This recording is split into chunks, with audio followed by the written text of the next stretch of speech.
Welcome to the No Spin News, Tuesday, November 12, 2019. Fight for your freedom. First, I want to give you what the impeachment rundown will look like tomorrow, 10 a.m. All the networks will take it, all the cables. You're not going to be able to get away from it. And there are three committees that I guess will be in order. The first one is Schiff's Committee on Intelligence, then Maloney's Committee on Government Reform, and the third one, Elliot Engel's Committee on Foreign Affairs. Two guests. You want to put it guests? State Department official George Kent. He's been in the federal government since 1992. He's a swamp creature. Not disparaging Mr. Kent, but he's not an elected official of any kind. He's a bureaucrat. And the other guy is acting U.S. Ambassador to Ukraine, Bill Taylor. He took over. Mike Pompeo brought him in. But he knows Marie Yovanovitch, who was booted by President Trump. Now, she'll come in Friday. Ambassador Yovanovitch. She'll testify, and then she hates Trump. So to handicap this, Kent despises Trump. Bill Taylor doesn't like him very much.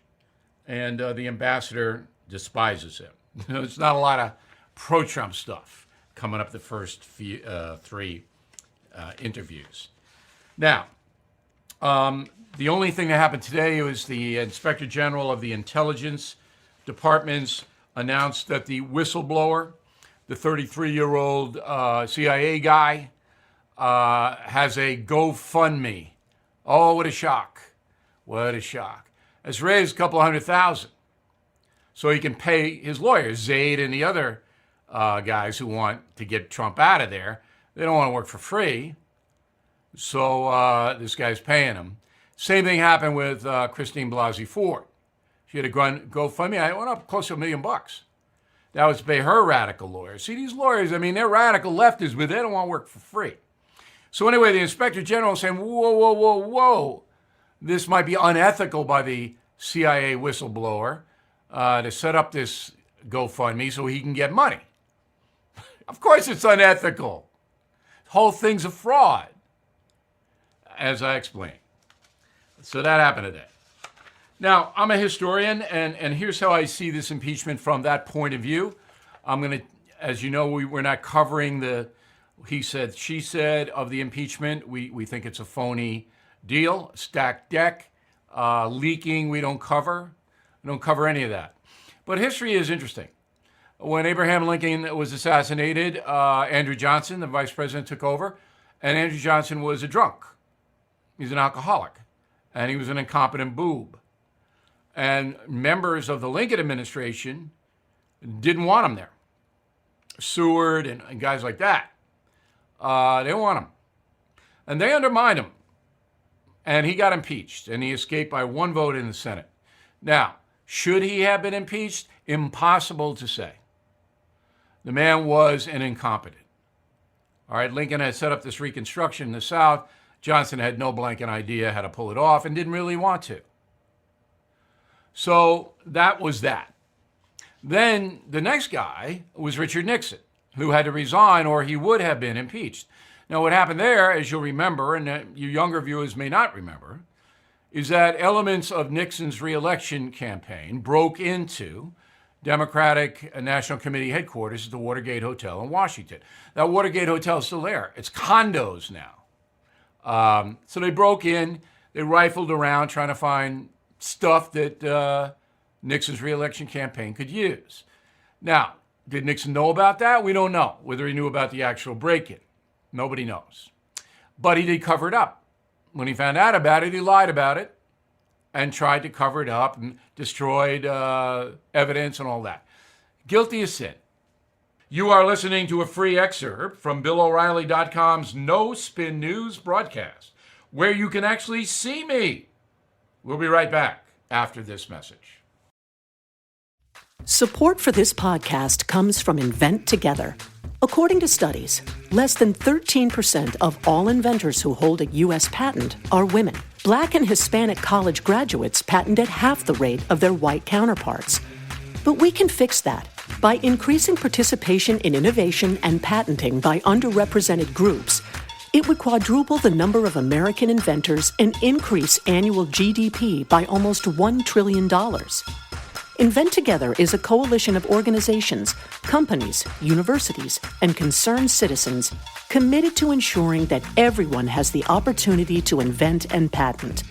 Because the more diverse the American patent system gets, the stronger and more successful our nation will become. What can you do to help diverse inventors patent and unleash economic opportunity? Find out at inventtogether.org. Learn more and take action today. All right, so the other thing that's happening today is the Supreme Court is hearing arguments about Donald Trump rolling back the DACA, the Dreamers executive order from Barack Obama. I'll just break it down for you. Barack Obama wanted to give 900,000 people in the country resident status, not make them citizens, but say you couldn't be deported because those people were brought to the United States by parents or relatives when they were babies. And they have been here for a long time, and they're called the Dreamers.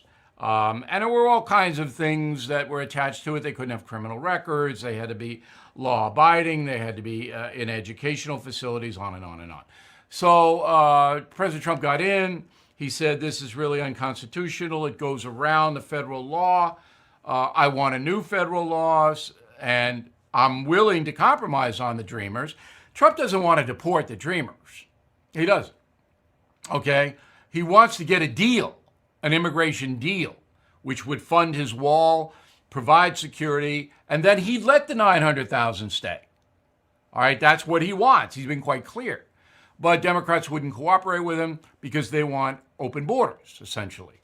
And so it's in the Supreme Court. If I had to make a prediction on this, I would say that Trump will win 5-4 because he does, as a sitting president, have the power to override an executive order from a previous president. You are listening to a free excerpt from BillO'Reilly.com's No Spin News broadcast, where you can actually see me.